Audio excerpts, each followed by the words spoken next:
So, welcome all of you. Um, so, I have been doing this session for last 5, 6 months. So, every first Saturday of a month, I have been allocated this uh, time slot to conduct this Dhamma sharing session. And I am a long time practitioner of TWIM. So, I started in 2015.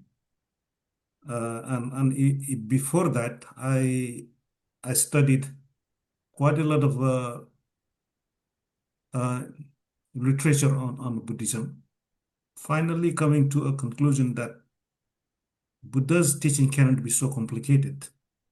And if you had to invest so much of time and get nowhere, then it cannot be that somebody need to study so much and grow their mind to such an extent that it will become extremely confusing. That is not the teaching of the Buddha. Then I found this Pali Suttas, and after finding the first few sutta, I was blown away. Yeah, from the simplicity, from the clarity, from that sort of very very there are Pali Suttas.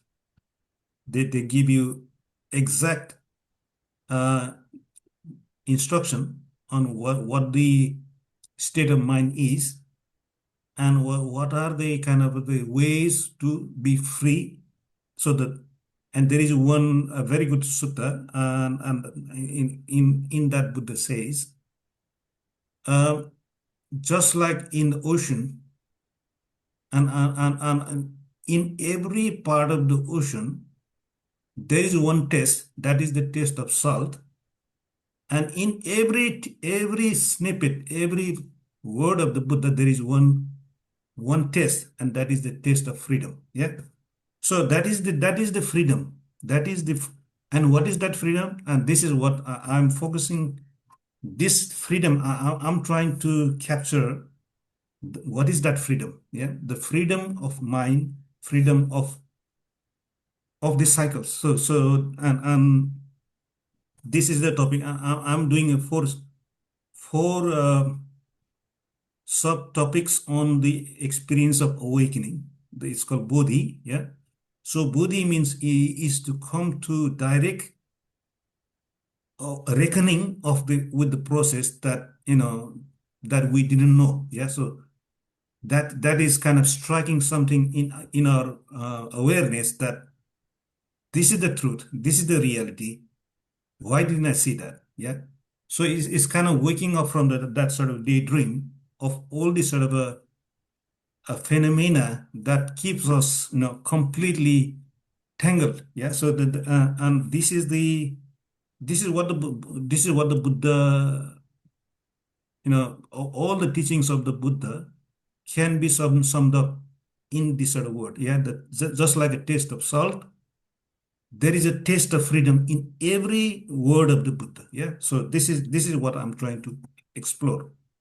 And I in that journey, in that path, in that the path to the experience of freedom, we will go through all these sort of terms like what is the right effort, right practice, right samadhi, and what is the phenomena, what are the process, and how do we get disentangled, and so on. Yeah. So this is the second talk on this experience of Bodhi.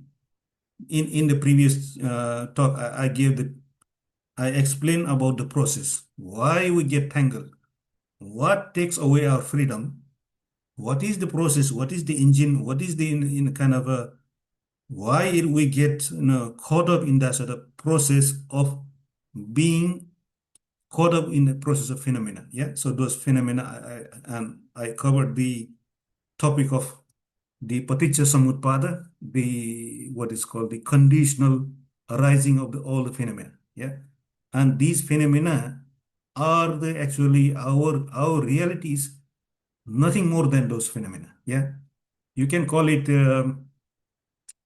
You can call it space, you can call it time, you can call it four great element, you can call it the world, universe, cosmos.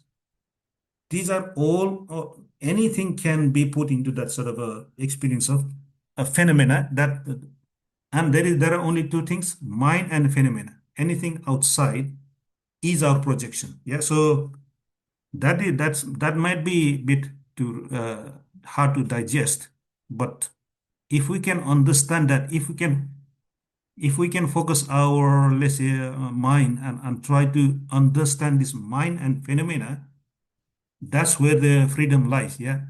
We don't need to, you know, there are different ways to understand the reality, and one can get carried away too much and become, let's say, go off tangent from the reality of the present moment.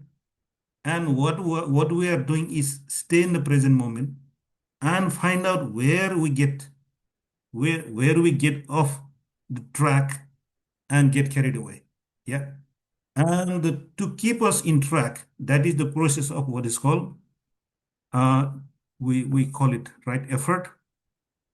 And since I'm practicing this method of tranquil wisdom inside meditation, is this process is going to keep us on the track, not veer off our mind from here and there, stay in the present, and and stay where our mind attention get get deleted, get, goes off from the, our observation, and where we get carried away, and we lose that opportunity to find our freedom. Yeah. So this is um the the key step in that process is called what we call 6R, which is recognize, release, relax, re-smile, return, and repeat.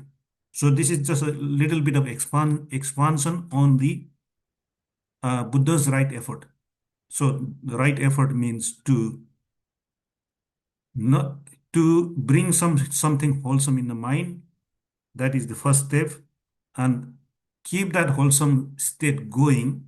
That is the second step, and find out and observe if there are any unwholesome state that have creeping into the mind, and observe and note that, and let that be and let that go.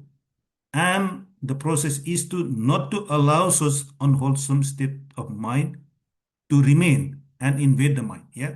So these are the four right efforts.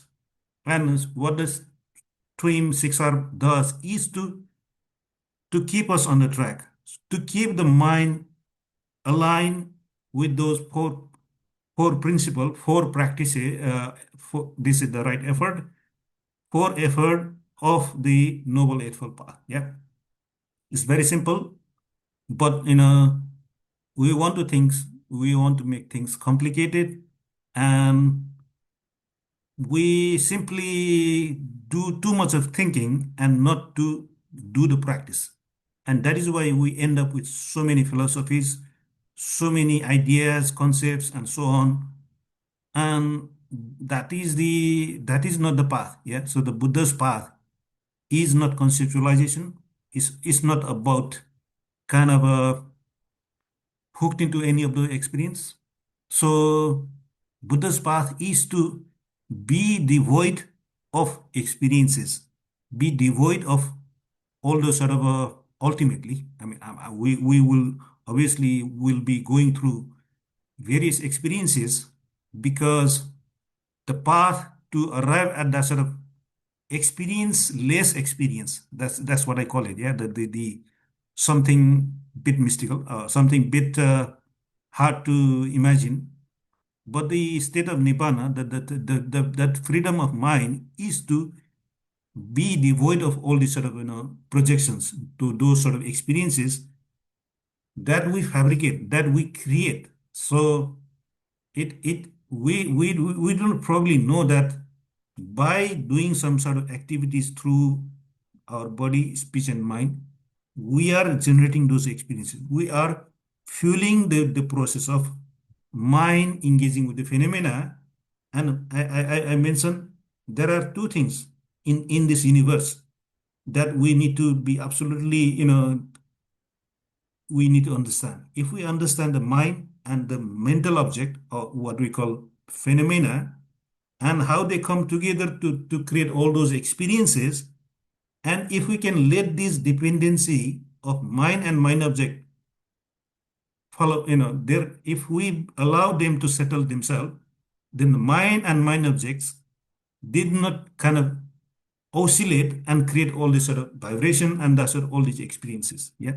So that is the Buddha's. I mean, I know I'm talking about quite a subtle point here. Buddha's if we can, if we want to distill all those points of the Buddha's teaching, this is the ultimate point. This is what the Buddha said. Manopubangama sabbe dhamma. Yeah. Mind is the forerunner, mind is the creator, mind comes first. So this might contradict with what scientists and all these other philosophers might think, that there is a universe out there, and because of this universe, we are small part of the universe. But what the Buddha says, that no, you see this universe because it is created by mind. Yeah. So mind comes first and mind creates that.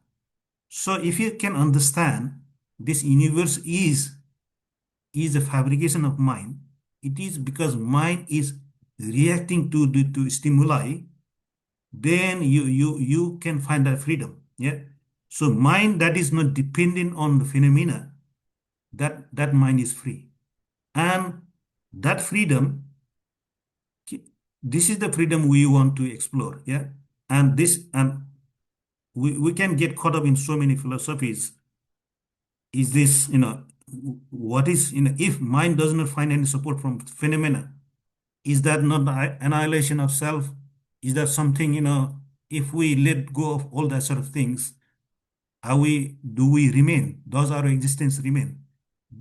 All these sort of speculations and ideas and concepts can drag us and keep us in the sort of uh, experiences of, without being able to taste the freedom. Yeah.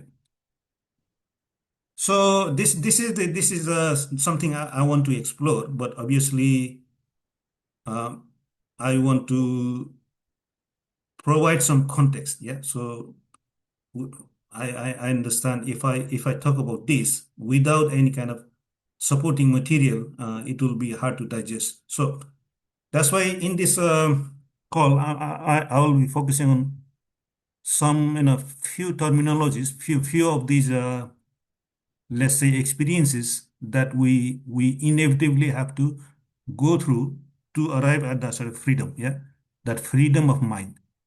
And I'll go through few of the suttas from Sutta Nipata, from the Anguttara Nikaya, and from yeah from there is a Pali.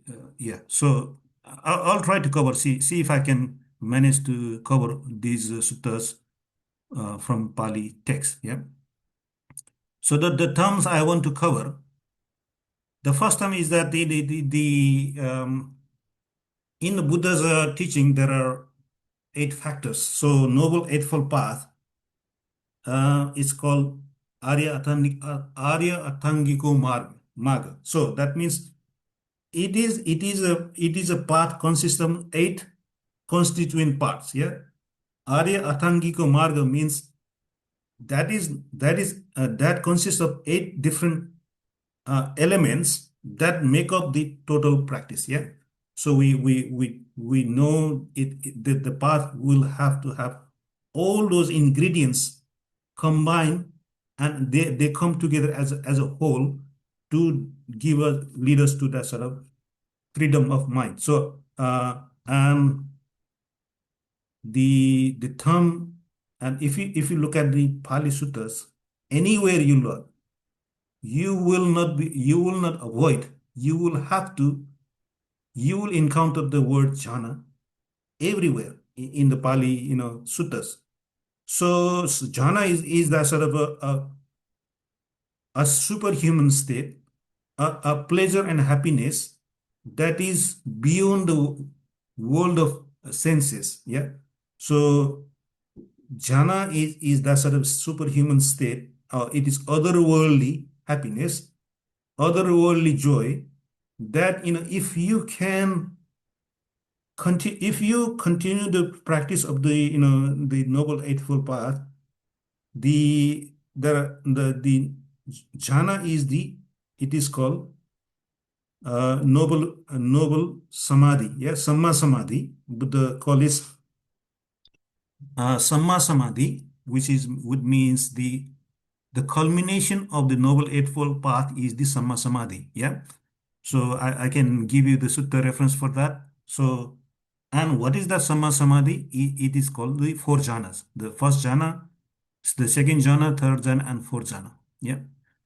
Um, jhana is not that, there are many ideas and many experiences. Even the jhana nowadays, you can hear many teachers, they teach jhanas in various ways. You might have heard about the jhanas. Some teachers teaching jhana focusing on nimittas, focusing on inbreeding and outbreeding, and suppressing the hindrances. So suppressing the hindrances, focusing on one particular object at the expenses of not paying attention to the object of to the full awareness. That kind of practice can lead to what is called one-pointed concentration. And Buddha never taught the one-pointed concentration. Nowhere in the sutta Buddha talks about the focusing on nostril tips or in the abdomen or somewhere in the light, in a disk of light, or looking at the candle. Buddha never thought about those sort of practices that leads the mind to one particular one-pointed concentration. So samadhi is not a concentration. Samadhi is the unification of mind. Samadhi is the sort of non-scatteredness of the mind. And how does the mind become unscattered?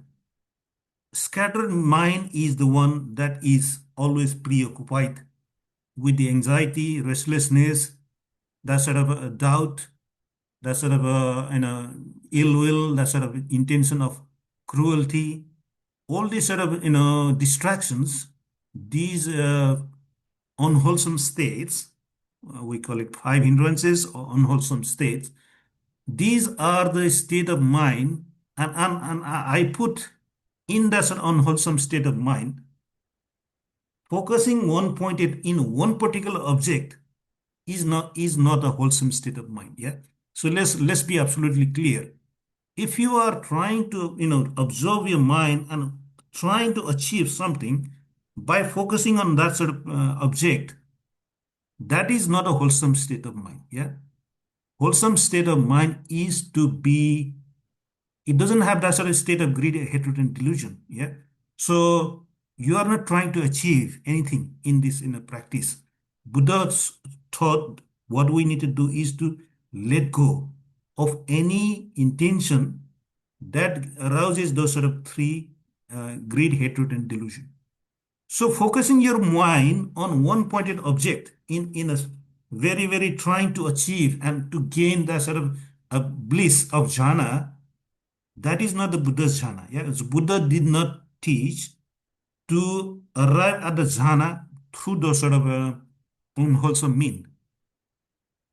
If you read the suttas, the way to arrive at the jhana, and you can pick any sutta. So I'll give you an example of sutta number 4 from the Majjhima Nikaya, where the Buddha says, quite secluded from the sensual pleasures, quite secluded from the unwholesome states, one enters and abides in the first jhana, quite secluded from the sensual pleasures. Yeah.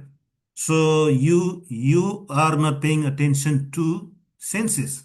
You are not paying attention to any object that will that will stimulate and that sort of that will entice you into the sensual pleasure. So we are, and sensual pleasure is something that just remains with us as long as our sense faculties remain, we cannot stop the eye from seeing.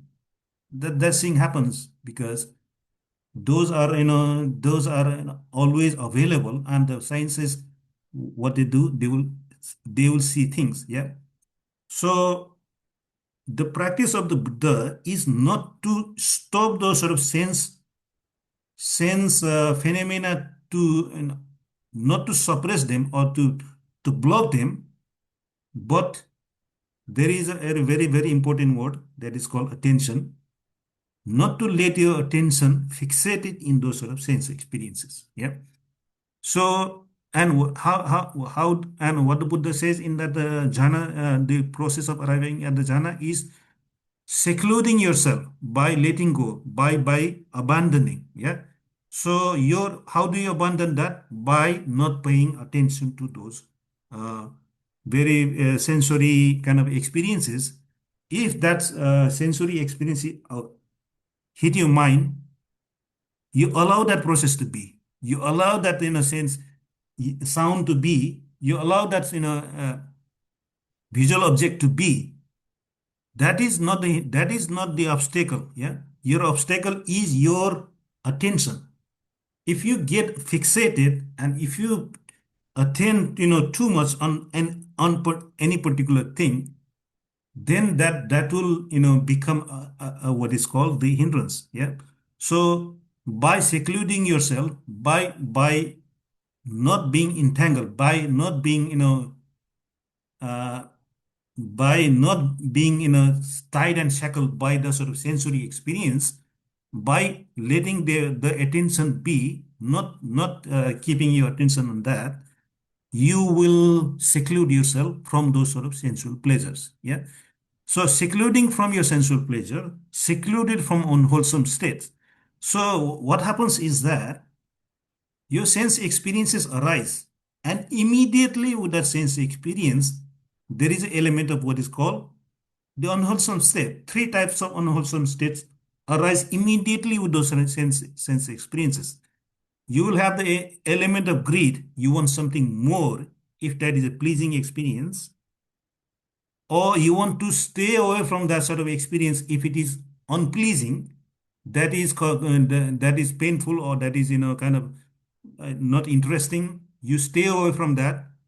And another third one is the greed, hatred, and delusion, is that you are saying that that experience is me or mine. Yeah.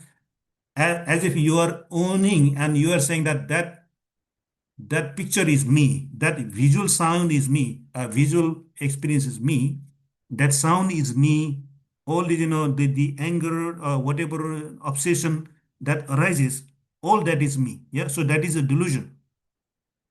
So these three steps inevitably arise when you are, when the senses hit your mind's sense basis. Yeah.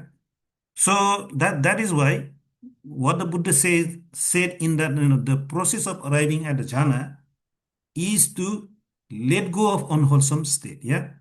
First one is to let go of those attention to the sensory experiences, and not get tangled by and shackled by those sort of sense experiences.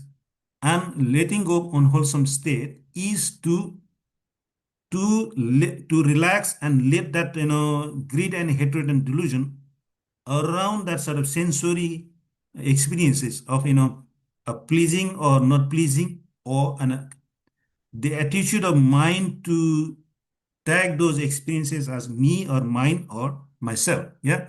So having that sort of experience of what is taking that sort of ownership of a thing, a fleeting experience, which I'm trying to own them. It simply doesn't work. Yeah. So, and that is the delusion, is that where in this universe, where in this cosmos, that is you.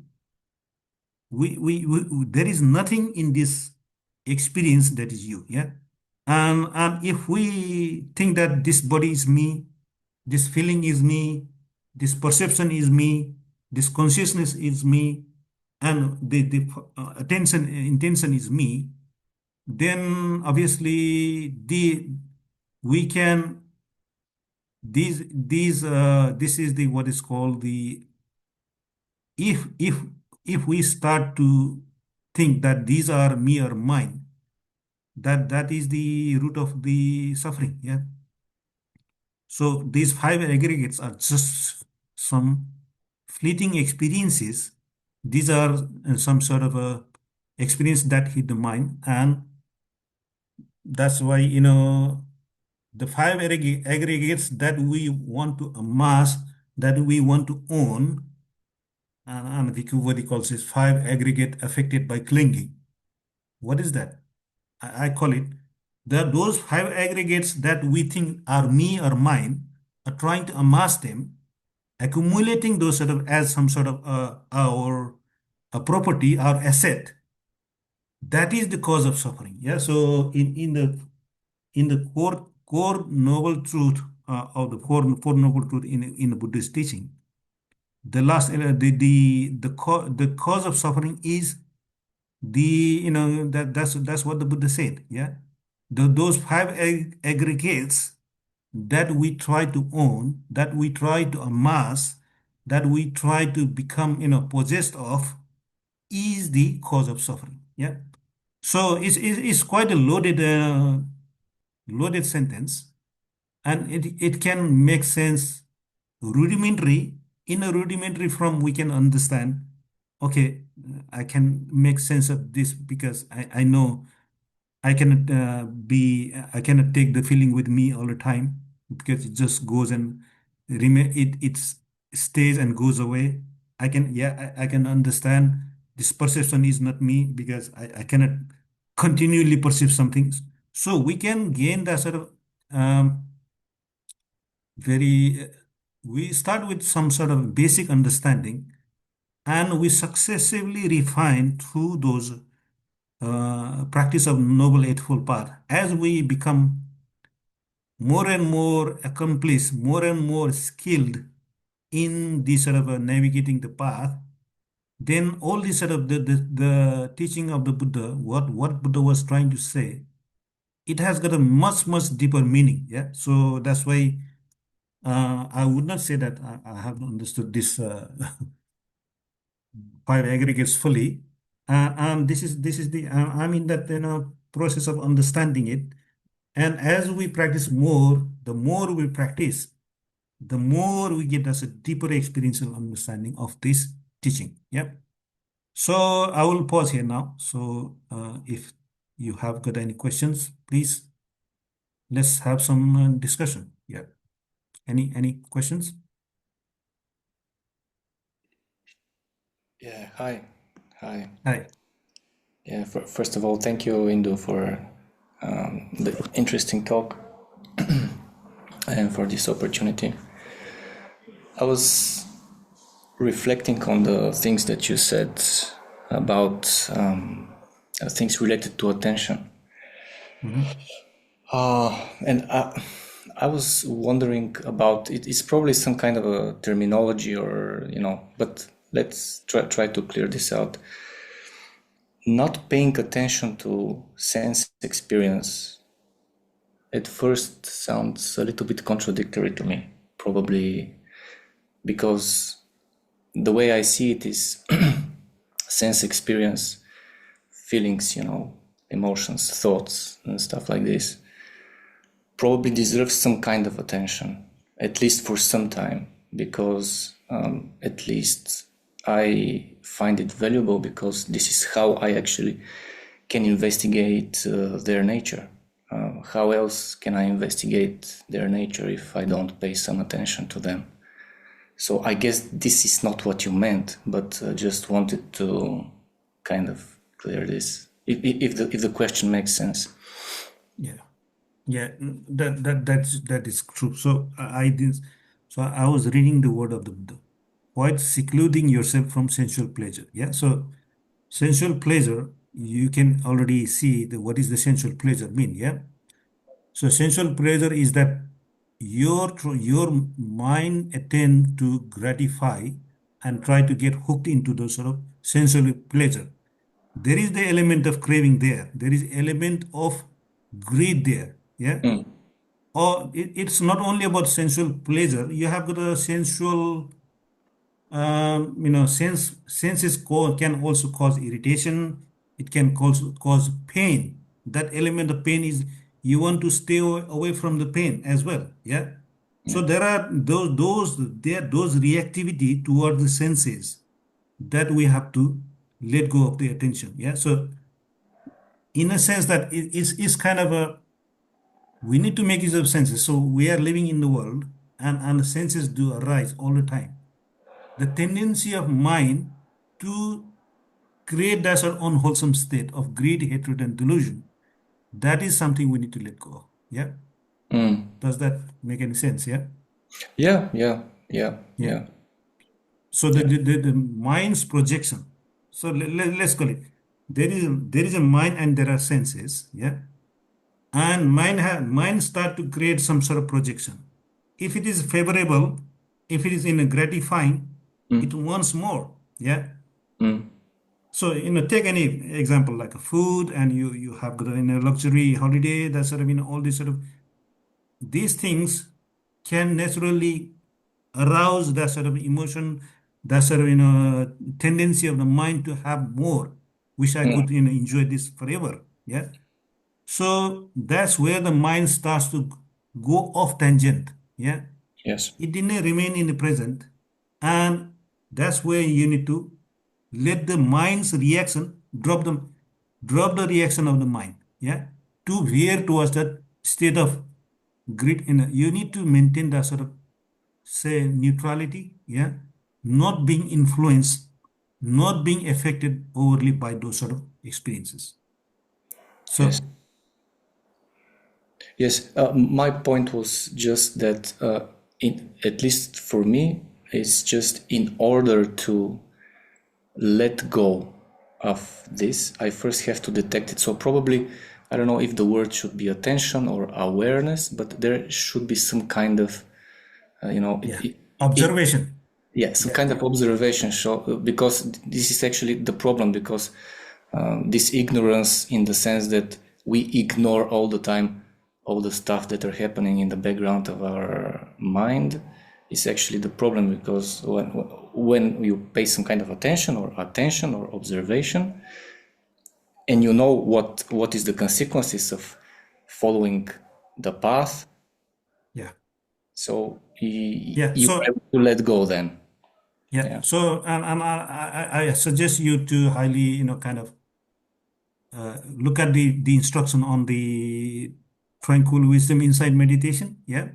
Mm, So what we do in this is all the time practice. Yeah. So it's not only you do this while you are sitting in a meditation. yeah.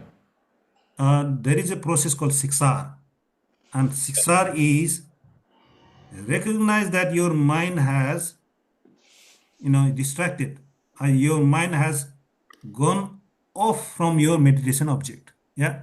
So we start this practice with the mindfulness of loving kindness. Yeah. So this is the practice. I have done this practice. This is my, let's say it is my career. So what we do is we allow the mind to remain in wholesome state. Yeah. So this is this aligns with the noble eightfold path. We want to bring something wholesome. What is the wholesome? Non-hatred, non-greed is wholesome. Yeah. And loving kindness, what is called loving kindness is wholesome by that definition. Yeah. So we want to bring that wholesome all the time. But our mind, and how do you bring that wholesome? Is you think of your welfare. Yeah. You can you can think that may I be very kind, may I be very generous, may I be extremely helpful.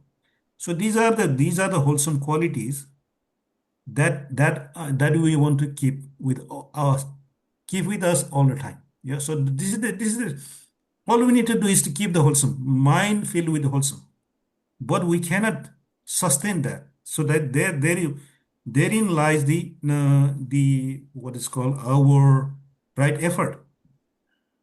So mind we its instruction is very simple. And Buddha said that sustain the kusala, which is the wholesome, and abandon the akusala, the unwholesome. It's a very simple instruction, but very, very difficult to maintain in real life. Yeah. And that's where our right effort comes in.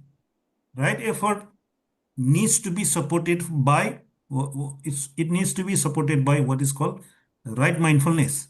Yeah. So right mindfulness is that if you know you have to let go of unwholesome and you have to bring in wholesome. But how do you know your mind is wholesome or your mind is unwholesome? Yeah.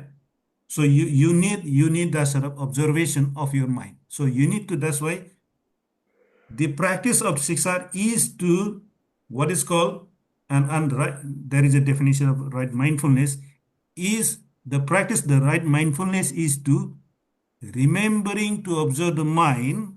Yeah. So remembering to observe the mind, how it moves, its attention move from one thing to another. So attention is very key. Yeah. So where is the mind's attention? Mm. Is mind's attention is in the wholesome or it is on unwholesome? Yeah. Is it invaded by greed? Is it invaded by hatred? Is it invaded delusion? Or it is endowed with non-greed, non-hatred, and non-delusion. So that is the observation we need to do. Is mind, is there any greed? Is there any hatred in the mind? And if you see that is happening, you recognize your mind is not on the loving kindness. Yeah. Your mind is had just slipped, and instead of having that sort of arousing that sort of loving kindness, the mind already started to think about, oh, I need to, know, generate $1 million of profit from my business. Yeah. How that happened? It doesn't happen just like flick. Yeah. There is a certain process. Yeah. So mind, that is the refining the process of mindfulness, is that we probably notice that in 5 minutes, we might notice in 2 minutes, or we can notice that in 5 seconds. So that is the process of recognizing what mind is doing at any time. So that is the first step in a 6 hour practice, recognizing what is mind doing. Yeah. Yeah. And the second step is called release. So what do you release? You release your attention from the unwholesome. Yeah. So release whatever mind is carrying away on that sort of daydream, whatever it is not, whatever thing it was preoccupied with, sort of obsession, anything, you release that. So your mind's attention is pulled away from that sort of that whatever object that is not your object of meditation, which is the loving kindness. So you need to notice that your mind is not in a loving kindness, but on something else. Yeah. And you release the attention on that sort of unwholesome or whichever object was occupying your mind. Yeah. So you release that. And the third step in our 6 hour practice is to relax. So this relax is what relaxed step is called the is kind of tranquilizing. Yeah. Calming the formations. So we have got a kind of, our mind inevitably generates some sort of reaction, some sort of activities that drains our energy. Let's say bodily energy, the verbal energy, and our mental energies. Yeah.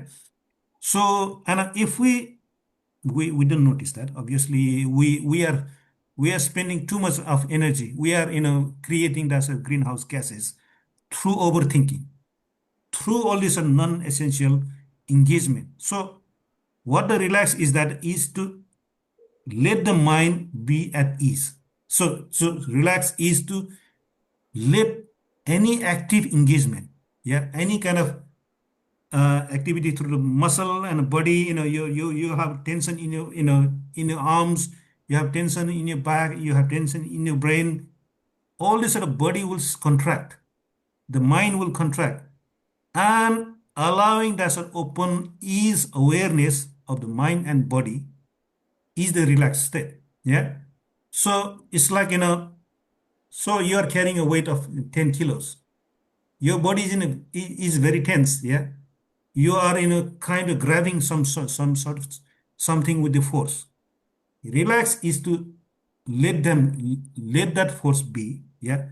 No, any effort by that is body is trying to do, body and mind, you have to open up. You need to relax. Yeah. So not to spend any energy and conserve your energy. Yeah. So that is the relaxed step. And when you relax, it unties the knots. Yeah. So mind was creating, I call it some sort of knots. Yeah. Mind is creating with the thoughts. Body is creating with the sort of bodily activities. It is trying to, kind of move away and be closer to the object, anything it is want to. So body and mind will naturally try to react to gain or stay away from that sort of experiences. Yeah. Is bit, it is involuntary. It is already happening.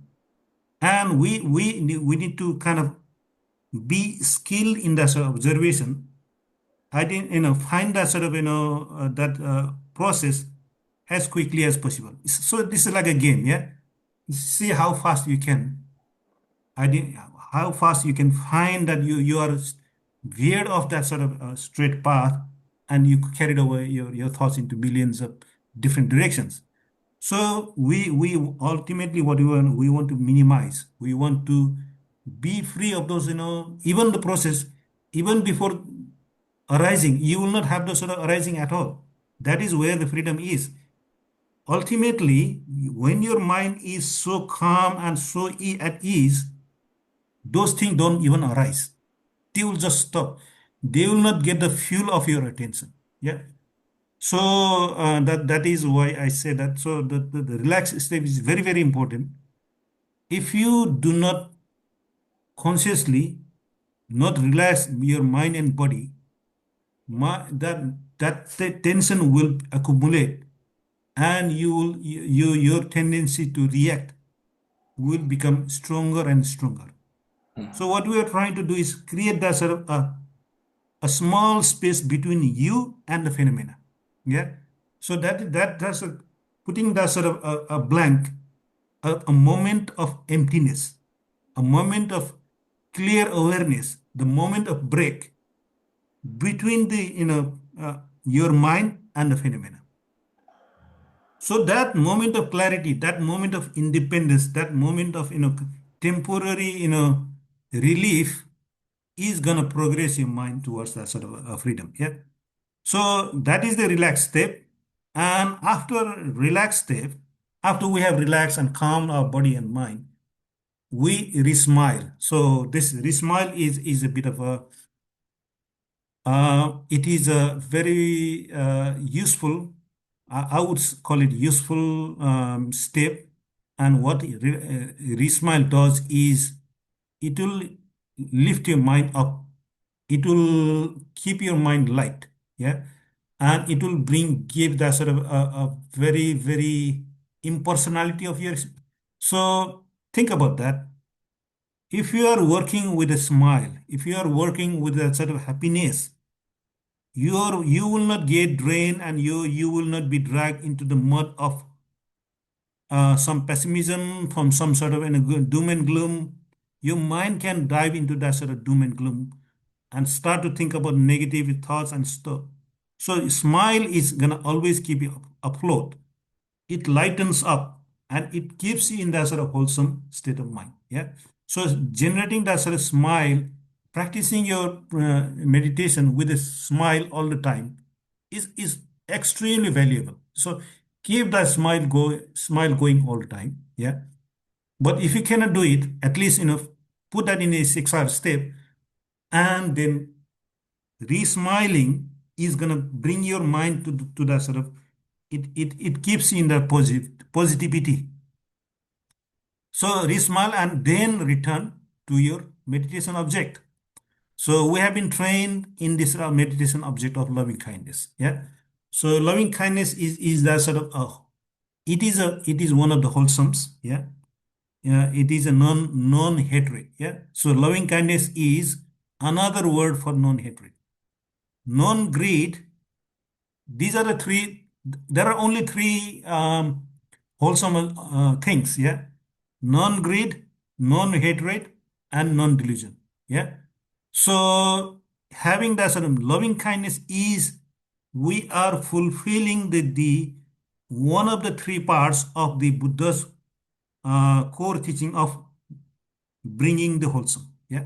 So that is what ultimately look at any practice and make sure does that practice have these three qualities or not.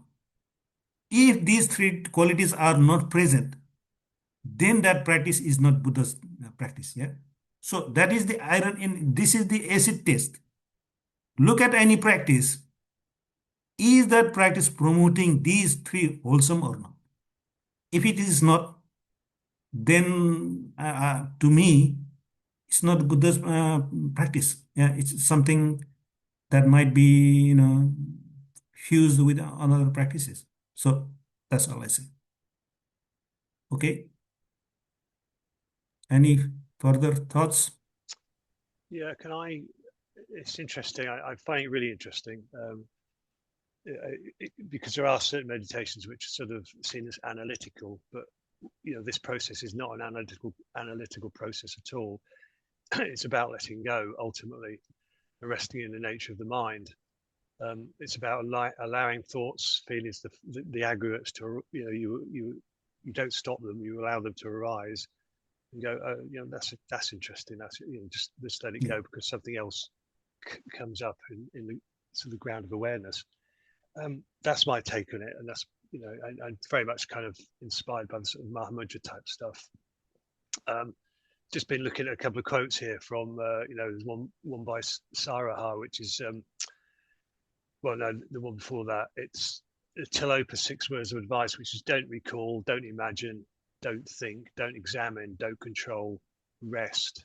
So it's rest, rest, rest, let go, rest, rest, rest, smile, etc., etc. And then Saraha says, like a snake uncoiling, mind releases itself when left just as it is. So the mind naturally, whatever that is, because Absolutely. can't describe it, so on and so forth. I suppose my question, is now interesting. Right from the get-go, you've talked about non-objective meditation. So on the breath and mantra, whatever it might be, that's an object, isn't it? I do find it helpful, I have to say, but there's obviously a limit to it, and then there's something else starts to when you're letting go of everything and so on and so forth. I suppose my I don't know if it's confusion or whatever it is, but it's maybe I know the answer. Maybe I know the answer, but it's about where do you place your mind when you're sat in meditation? Where I close my eyes and I look into to my forehead, whatever. That's where I place my mind. After I've gone through a sort of self check of my body and all that kind of stuff, then that's where I place my mind, and things happen, things arise, and I just go, let it go, kind of thing. I might place in my mind my thought, my focus. No, focus is not even a focus, is it? You said it's like a unification in a way, but I'm just checking out. I guess is that where am I placing my mind in the right place? But I guess it's all about the intention as well, isn't it? And it's the practicalities of letting go, just letting go, just see what phenomena arises, but let that go. Yeah. So there is a little bit of a instruction. So if you do the mindfulness of loving kindness, your attention will be in the wholesome, the feeling of loving kindness. Yeah. So I know there is a weekly Monday kind of a meditation of loving kindness session goes every Monday. So this practice, what is this practice? This practice is not trying to focus on the visualization of what the mind is seeing. is a feeling meditation, feeling of loving kindness. How do you know you have a feeling of loving kindness? You need to, and that's why in the instruction it says when you practice a mindfulness, loving kindness, you start your practice with remembering a good past event where you were happy. Try to remember that sort of a moment where you had a good, very good memories where you were happy. When that sort of happy and a pleasant feeling, when that happy feeling arises, it is a warm, glowing feeling at the center of your chest. So you feel that your mind, your center of your chest is you will get that sort of warm, glowing feeling at the in this center of your chest. So it's very warm, it's kind of fuzzy type of feeling, and that is the feeling of the loving kindness. And when that feeling arises, then you start to make a wish.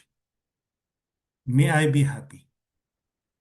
Just like I was so happy then, may I be happy now. Yeah. So you have got this small baby coming into your chest. It's very like a cuddly toy that is playing in your chest. Now that feeling has a reason, and you want to keep that momentum going. So you want to keep that loving kindness, that feeling of loving kindness, continue, endure for as long as you can. Yeah. So it will cool down, it will go and drift from here and there. That's fine. And I already mentioned about the steps to keep track of your loving kindness.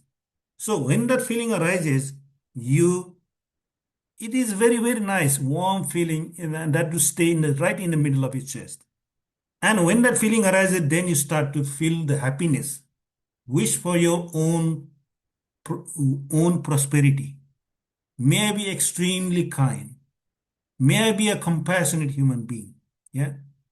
May I be extremely generous. May I always be helpful. May I be selfless. You need to feel the wish. Yeah. Not the word, the feeling. How does it feel to be compassionate? There's a very, very deep compassionate feeling. Whenever you think about you being compassionate, there is a real good feeling that comes into your body, and you feel that, not focus on the word, but on the feeling of compassion, feeling of generosity, feeling of kindness, feeling of that sort of let's say universal loving kind of feeling of community, the feeling of welfare, being kind to all these and disabled people. Remember those days where you were so kind. You were you helped so many people out of their kind of misery. You must have done something really good about the in the past. Pick those moments and say, just like I was so happy, just like I was so kind, compassionate, may I be always be like that. Let that feeling go. Let that feeling continue. Yeah, let that feeling to keep that feeling going. And I know that's why a feeling arises, stays, but it will subside. Naturally, one feeling comes, and after that, that feeling fades. And you need to generate another feeling in the same spirit of loving kindness, but something to the same effect. And that is how you get that sort of a kind of a warm feeling of metta to glow and continue, and not let it die. Yeah. So you need to keep that the feeling of metta going all the time. So that is the practice. And I already mentioned about the 6R. Yeah. Your mind, our intention, we are not freed from those unwholesome states. We will be, even if we don't try to remain positive, our mind will inevitably bring those unwholesome qualities. Just that is a fact. Yeah. So somewhat these are our habitual tendencies, something that goes into our past actions, and even it could extend far beyond our past existences. We carry them away. All those tendencies have been going, and we have already built that sort of profile, yeah, a portfolio of many tendencies that we don't even think that I did that. Yeah. So that's sort of very getting carried away, being entangled, is we become more and more refined and spotting these states, and being able to deal with them very peacefully in a very gentle manner, without taking, there is nothing there is nothing interesting happening. You are trying to be at ease and be in tune with all these phenomena. Yeah. Just relax and maintain that your loving kindness. Yeah. So nothing in this, in the whatever arising and grabbing your attention, we don't need to deal with them with anger, with that sort of frustration, with that sort of urgency. All these things we can. That's why this exercise is a very smooth flow. It's very tranquil and easy step. That's why this path, this practice is, that is why the progress in this meditation is extremely fast. Yeah. If we can be at ease and allow these things to occur by remaining in the wholesome loving kindness, and maintaining that sort of 6 hour, we can make a really good progress. And this is what I read about the jhana experience that the Buddha said. By what the Buddha said is that secluded from sensual pleasures, yeah. So there is a kind of a pleasures, we cannot be in the party and practice the meditation. Simply they do not go together. Yeah. We cannot enjoy that sort of a kind of movie and be at the meditation at the same time. So we have to stay away from those activities. And if thoughts arise and mentally and kind of, you need to, at least you say that, okay, I will stay away from the sensual pleasure for half an hour or 1 hour. That is how you seclude yourself from sensual pleasure. And secluding from unwholesome state is you are secluding yourself from greed, hatred, and delusion. And these are the unwholesome state, and what the Buddha calls the five hindrances. Yeah. Five hindrances are basically the some expansion of the three unwholesome states. Yeah. So it's kind of what the five hindrances are: the sensual thought, ill will, restlessness and remorse, doubt, and sloth and torpor. So these are the kind of another manifestation of your unwholesome thoughts. Okay, I think that's we what we need to do. I will not try to put too much word, because these are things to be seen, to be experienced, and I can explain. I can give all whole day I can talk about this, but unless you have experienced this, these words do not mean anything at all. Just these are empty, hollow words. What we need to do is to realize and see for ourselves. Yeah. So I think that's yeah. I can go through many other topics, but since we are focusing on a practice, um, I will not go through other any experience like arupas, nirodhas, and that sort of things. I can leave that for future. But it's been a really good kind of that sort of interaction. So I really appreciate, and I stress, this is a practice, not to be philosophizing, not to be coming into debate. When you have seen what this exactly is, you and me will not have any debate at all. Any kind of discussion, debate, just fade away. You know what that is. I know what that is. We are in perfect in a synchronity. Yeah. So any more thoughts, any questions? So I highly recommend. So Delson is an extremely accomplished meditator. So I have had so much of discussion with Delson. So he's one of the best twin meditator. So if you can find an opportunity to practice with him, absolutely, please, yeah. But what I would say is that test everything. Whoever teacher is doing any teaching, test that against the Pali Sutta, yeah? Test against what the Buddha said. Don't blindly follow any teacher. That is my suggestion. Okay, great. Paul, I think we finished our 1 hour time.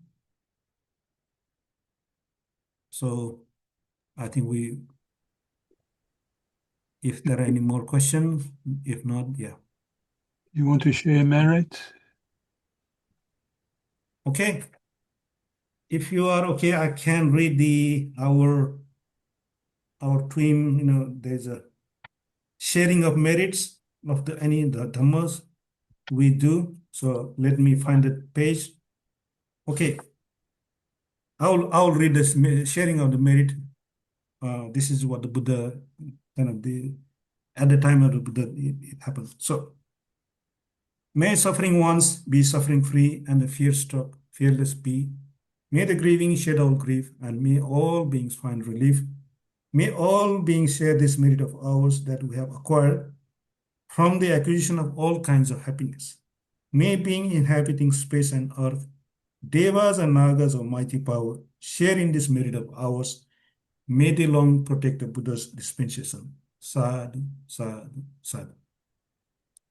Thank you. Thank you. Thank you. Thank you. Yeah, it was great.